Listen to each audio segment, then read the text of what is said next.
कौमी असेंबली में हमने आपको देखा, आप कह रही थी, बार बार इस बात का इजहार ख्याल कर रही थी कि ये बिल हमें कम से कम इसकी कॉपीज ही दे दें ताकि हम पढ़ लें क्या बिल्स क्या लेकर आ रहे हैं। क्या चल रहा है कौमी असेंबली के अंदर और हुकूमत आपको इतनी जल्दबाजी में क्यों दिखाई दे रही है? आपको लग रहा है कि जल्दबाजी कर रही है? जी बहुत शुक्रिया। मैं सबसे पहले तो राना अंसार साहिबा को मुबारक भी देना चाहूँगी, लीडर ऑफ द अपोजिशन।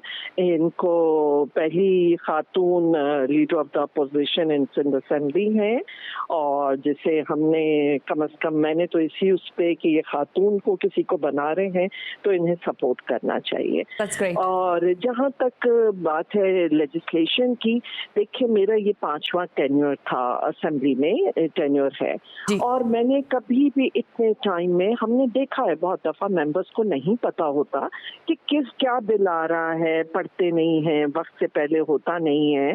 और ऐसे भी हमने देखा कि उस वक्त भी पास बाज इम्पोर्टेंट बिल्स होते हैं जिनको उसी वक्त वो इंट्रोड्यूस करते हैं और उसी वक्त ही वो पास करा लेते हैं। लेकिन उसके लिए एक प्रोसीजर, एक कंसेंसस होती है, हाउस में होती है। लेकिन अगर 53 के 53 बिल इस तरह होंगे और वन आफ्टर दी अदर होंगे और आखिरी आपके दिनों में होंगे, तो देखिए बिल को जब वो एक्ट बनने के लिए सेनेट में भी जाना होता है। जी बिल्कुल। तो अगर सेनेट वाले एक अपना रोल अदा कर रहे हैं और उस पर वो ऑब्जेक्शंस भी डाल रहे हैं, वो स्टैंडिंग कमेटी में भी भेज रहे हैं, तो बहरहाल वो एक्ट तो नहीं बन सक रहे। तो जो भी ऐसे बिल्स हैं, तो अब क्या वजह है जो नेशनल असेंबली होती है वो अवाम की नुमाइंदा होती है, अवाम के हम रिप्रेजेंटेटिव हैं, लेकिन हम अवाम की भलाई के लिए कोई ऐसी लेजिस्लेशन इतनी जल्दी हम नहीं करते और इस तरीके से नहीं आती है। लेकिन कोई और अपने मफादात के लिए, जो इस वक्त तो मफादात की सियासत ही सिर्फ चल रही है, तो वो ऐसे बिल्स इतने, और आप देखिए ना कि एजुकेशन प्रोविंशियल सब्जेक्ट हो गया, लेकिन 25 यूनिवर्सिटीज के बिल और इसके पीछे बड़ा स्कैम होता है। तो अब ये इस तरह के और भी ऐसे बड़े बड़े जो भी ये बिल्स लाए हैं उसमें काफी कुछ ऐसी शिकें हैं जिसपे कंसर्न है हम सबके, बट ना वो आप शेयर करें, ना मेंबर्स को पता हो, तो एक रबर स्टैम्प की तरह करेंगे तो फिर आपकी जो आप कहते हैं कि सॉवरेन है, एक तकद्दुस होता है पार्लियामेंट का, वो कैसे रहेगा? हर चीज का तकद्दुस और सॉवरेन तब होता है जब वो अपने रूल्स के तहत चलता है, किसी कोई ना कोई सिस्टम के कलामी की माफी के साथ अमीना मिर्जा साहब रबर स्टैम्प की तरह चला रहे हैं। दुरुस्त हो गया, आपका मौक़िफ़ है। लेकिन मैडम ये भी कहा जाता है कि ये तो रिवायत ही हो गई है कौमी असेंबली की, जाती हुई हुकूमतें इसी तरह बुलडोज करती जाती हैं बिल्स और कवानीन को, और शायद उनमें से आपने बिल्कुल दुरुस्त कहा, तमाम मेंबरान को नहीं, मेरे ख्याल है हुकूमत के लोगों को भी नहीं पता होता कि वो कौन से बिल्स लेकर आ रहे हैं। लेकिन बुलडोज करने की रिवायत ऐसे ही रही है। आपके दौर में भी कुछ इसी तरह से बुलडोज किए गए थे क्या? नहीं जी, बिल्कुल इस तरह मैं तो इस बात को बिल्कुल एनकरेज नहीं करती थी। और जैसे मैंने कहा कि बाज़-औक़ात कोई एक आध बिल ऐसा आ जाता है कि जिसके ऊपर हुकूमत की ज़रूरत होती है और वो ज़रूर हम कोशिश करते हैं कि स्पीकर का रोल होता है कि उसको फैसिलिटेट करें। लेकिन कोई एक बिल, कोई दो बिल, कोई आपको फौरन कोई ऐसी चीज़ें हैं कि जो आपने फाइनेंस के हवाले से करनी है, मतलब बहुत दहशतगर्दी का, लेकिन ये जिस तरह के अभी इन्होंने किए हैं, जिसमें मैंने बताया कि 25 अगर कोई यूनिवर्सिटीज के, भाई उसको इतने जल्दी इस तरीके से करने की क्या जरूरत थी? इसके पीछे बड़े स्कैम्स होते हैं और यहाँ से पास करा रहे हैं आप। और मैं आई होप कि सेनेट के लेवल पे ऐसे जितने बिल्स हैं कि उसको नजरसानी हो, उसके ऊपर आप भेजिए स्टैंडिंग कमेटी में, और बिल्कुल ये इतनी नहीं होना चाहिए। अच्छा ज़रा अब आपको मालूम है फहमीदा मिर्जा साहबा कि अब तो बस 5 दिन की दूरी रह गई है, 9 अगस्त को असेंबलियां तहलील हो जाएंगी और उसके बाद निगरां वजीर आजम का नाम उससे पहले ही मेरा ख्याल है सामने आ जाएगा, पिछले आगे क्या कहा जा रहा है 1-2 रोज के अंदर। आपकी दानिश में इस वक्त जो इत्तेहादियों का इजलास हुआ, ज़रा आप इस्लामाबाद में भी हैं और आप मुझे पता है बाखबर शख्सियत है, फरमाइएगा किसी खास सूबे से, बलूचिस्तान के हवाले से बात आ रही है कि वहां से कोई निगरां वजीर आजम आना चाहिए, छोटे सूबे की महरूमी भी खत्म होगी, क्या इत्तलात हैं, कौन बन सकता है निगरान वजीर आजम? देखिए, मैं तो अफसोस मुझे आज इस बात का है कि आज लीडर ऑफ द अपोजिशन ने रखी थी मीटिंग अपने पास कि जिसमें सारी हमने कहा था कि जो अपोजिशन की बैठी हुई पार्टीज हैं, जी। एक हम इस तरह की एक्सरसाइज तो कर लें कि थोड़ा सा कि आप सबसे डिस्कस कर लें Absolute. और हो सकता है कोई अच्छे नाम हमारे पास से ही आ जाए, वो हाँ, फिर बिल्कुल आगे ऐसे। जाहिर है वो तो ये प्राइम मिनिस्टर और लीडर ऑफ द अपोजिशन के बीच में ही फैसला होना है। लेकिन आप एक आता है कि जी आपने दूसरी पार्टीज को भी कॉन्फिडेंस में लिया। जी। अगर लीडर ऑफ द हाउस जो हैं वो अपनी अलाइड पार्टीज को भी ले रहे हैं, औरों को भी ले रहे हैं कॉन्फिडेंस, तो उनको चाहिए कि अपोजिशन के भी होना चाहिए। और मेरी नजर में जो भी आए वो बिल्कुल एक इम्पार्शियल आए Okay. और इस वक्त के जो हमारे चैलेंजेस हैं उसको नजर में रखते आए।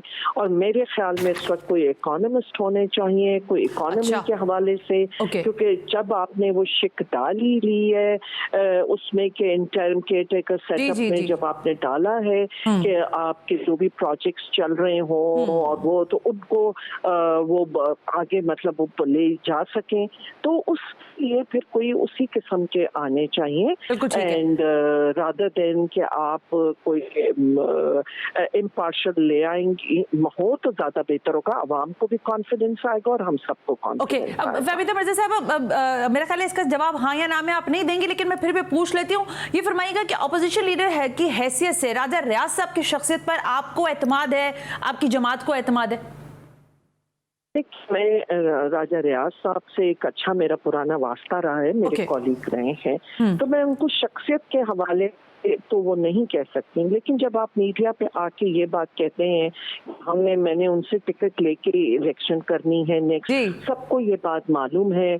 और दूसरी चीज ये है कि आपने आज तक अभी आप देखिए कि 20 रुपए आपने पेट्रोल पे बढ़ा दिए, डीजल पे बढ़ा दिए, उस पर कोई आवाज हमने उनसे नहीं सुनी। बिल्कुल ऐसे ही। अपोजिशन का एक रोल होता है, एक ओवरसाइट रोल होता है, वो अकाउंटेबिलिटी करते हैं और वो अवाम के आवाज ये ऑपोजिशन लीडर अंदर खाने मिले हुए हुकूमत से, इस तरह कहा जा सकता है?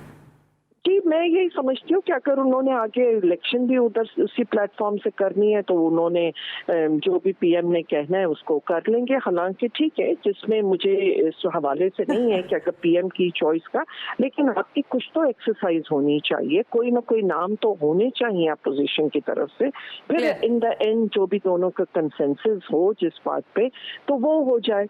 लेकिन ये है कि जो हकीकी अपोजिशन है उसको इनको ऑन बोर्ड लेना चाहिए। बिल्कुल दुरुस्त हो गया। फहमीदा मिर्जा साहब, अब ज़ाहिर ये सवाल भी शायद आप मुझे इसके बेहतर तरीके से नरेट कर सकेंगे। देखें, एमकेएम पाकिस्तान एक हकीकत है और एक सियासी जमात है, लेकिन डॉक्टर जुल्फिकार मिर्जा साहब की उनके बारे में खास राय रही है अपने पूरे टेन्योर के अंदर। अब जब हम इलेक्शन की जानिब देख रहे हैं, फिर हम जो जीडीए का मोल्ड और फोल्ड देख रहे हैं टूवर्ड्स एमक्यूएम, कोई इत्तेहाद हो सकता है एमक्यूएम के साथ जनरल इलेक्शन में जिससे पाकिस्तान पीपल्स पार्टी को डस पहुंचाई जा सके? और इस सब में फिर वो जो पुराना नैरेटिव था, चाहे वो डॉक्टर जुल्फिकार मिर्जा साहब का हो या जीडीए का टूवर्ड्स दी एमकेएम, वो फिर कहां रह जाएगा? देखिए, मैं 2-3 चीजें वो कर दूं। अब आपने बहुत ही एक ऐसा सवाल किया है। देखिए, जो उस वक्त के हालात, जो उस वक्त की सिचुएशन, कुछ शख्सियात जो कि छोड़ चुकी हैं अब एमक्यूएम को, और वो उस हवाले से वो सिचुएशन उस दौर की, उस वक्त की और थी, जो कि खुद इनके अपने मेंबर्स ने उनसे किनारा कशी कर ली है, उनसे अलग हो गए हैं और वो खुद एतराफ करते रहे हैं। तो अब जो ये बातें हैं, मेरे ख्याल में किस जो मुल्क के हालात हैं और चैलेंजेस हैं उसको भी नजर में रखना चाहिए। GDA itself it's an alliance, उनका कभी भी, और उसमें मुख्तलिफ पार्टीज हैं जो उनका पहले भी रहा है, लेकिन एज फार एज आज की वो है कि आप लीडर ऑफ द अपोजिशन का है या आप कोई अलायंसेस हो रहे हैं अगर जीडीए के, जहाँ पे एक अकेली वो नहीं, बहुत सी पार्टीज हैं, तो उसमें सबकी राय का आपको एहतराम करना होता है, आपको मेजॉरिटी की वो करनी है। तो मेरे पूछने का मकसद आपकी कदर कलामी के साथ, मतलब अभी मेरे साथ मेरे कॉलीग्स हैं, हमारा बहुत अच्छा वास्ता है उनके साथ, और आप ऐसे क्यों वो कर रहे हैं कि जैसे कोई नहीं, मैं बिल्कुल, मैं तो चाहती हूँ कि अच्छा कोलिशन वो जो थी सिचुएशन उसको सबने वो किया, और जो उस वक्त के हालात थे उसको सबने अप्रिशिएट किया उस स्टांस को, और वो वक्त गुजर गए, वो बिल्कुल ठीक हो गया, वक्त गुजर गया है और हालात तब्दील हो गए हैं और आज के हालात में नए फैसले करने होंगे। बिल्कुल दुरुस्त बात की है फहमीदा मिर्जा साहबा। तो हम ये हुस्न ज़न रख सकते हैं कि इत्तेहाद अगर हो सका तो किया जा सकता है एमकेएम के साथ, ये कोई बड़ी बात नहीं होगी क्योंकि हालात मारूजी इस चीज की इजाजत देते हैं।